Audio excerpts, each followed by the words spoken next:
भागीरथ और गंगा का पावन अवतरण। अयोध्या में इक्ष्वाकु वंश के राजा सगर राज करते थे। उन्होंने एक बार अश्वमेध यज्ञ किया। जब यज्ञ का घोड़ा पृथ्वी पर घूम रहा था, तब देवराज इंद्र ने उसे चुराकर कपिल मुनि के आश्रम के पास बांध दिया। राजा सगर के 60,000 पुत्रों ने जब मुनि के आश्रम में घोड़ा देखा, तो उन्होंने मुनि पर चोरी का आरोप लगाकर उनका अपमान किया। कपिल मुनि ने जैसे ही क्रोध में अपने नेत्र खोले, उनके तेज से सगर के सभी 60,000 पुत्र जलकर भस्म हो गए। उनकी आत्माओं को शांति नहीं मिली और वे मोक्ष प्राप्त न कर सके। राजा सगर के पौत्र अंशुमान को जब ये पता चला, तो वे बहुत दुखी हुए। कपिल मुनि ने उन्हें बताया कि इन आत्माओं को मुक्ति तभी मिलेगी जब स्वर्ग की गंगा पृथ्वी पर आकर उनका तर्पण करेंगी। अंशुमान और उनके पुत्र राजा दिलीप ने गंगा को पृथ्वी पर लाने के लिए वर्षों तपस्या की, लेकिन वे सफल नहीं हो सके।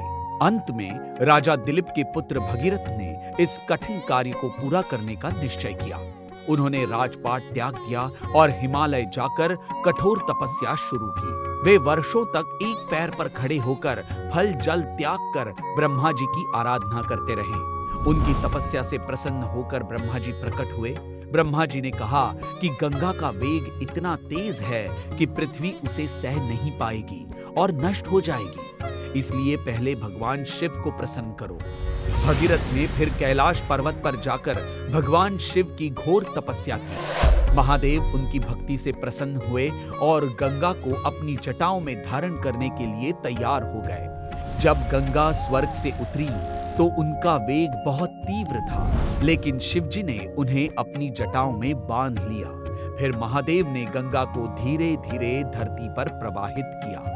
भगीरथ गंगा के आगे आगे चलते रहे और मां गंगा उनके पीछे पीछे बहती हुई उस स्थान पर पहुंची जहां सगर पुत्र भस्म हुए थे। जैसे ही गंगा जल ने उनकी भस्म को स्पर्श किया, सभी 60,000 पुत्रों की आत्माएं शुद्ध होकर स्वर्गलोक चली गई। इस प्रकार भगीरथ का संकल्प पूरा हुआ। कथा का महत्व और संदेश। मकर संक्रांति। माना जाता है कि गंगा इसी दिन पृथ्वी पर अवतरित हुई थी, इसलिए इस दिन गंगा स्नान और दान का विशेष महत्व है। वीडियो अच्छा लगा हो तो लाइक करें, शेयर करें और चैनल को सब्सक्राइब करना ना भूलें।